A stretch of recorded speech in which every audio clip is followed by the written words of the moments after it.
If you could see the inside of your engine running on Shell Helix Ultra, you'd see how active cleansing technology really works. Continuously cleaning and protecting your engine.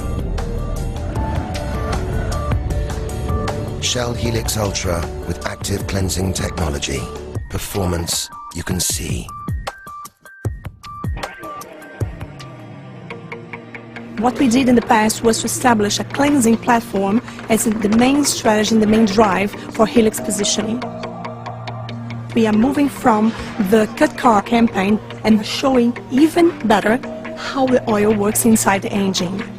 When we start to brief the agency, we were saying that we should show that we can clean as nobody else.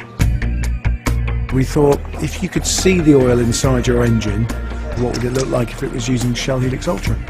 And we thought about X-rays, but felt there might be a better way to do it in a way that didn't involve CGI or some kind of post-computer enhancement. We always get very strange requests coming in. This was one, you know, can we make a Perspex car?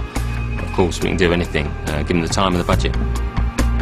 I mean, there's over 2,000 parts to a car, so it's not a giant airfix kit, it's a bit more involved than that. I mean, we've had to totally dismantle and strip down a car and copy every part and make sure it all fits. Even then, you've still got to hand make everything to make sure it all goes back in the same place. For this commercial, we've gone to Rattling Stick.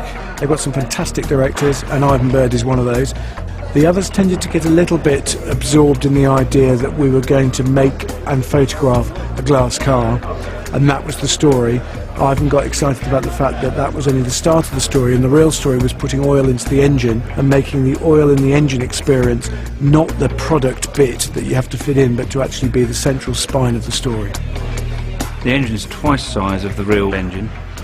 Did it by basically stripping down the real engine, measuring all the component parts for the twice-up engine, so basically just the moving internals, and then recreating them in Perspex using a variety of machines which pattern cut all the parts, and then they were all bonded together with a special UV glue.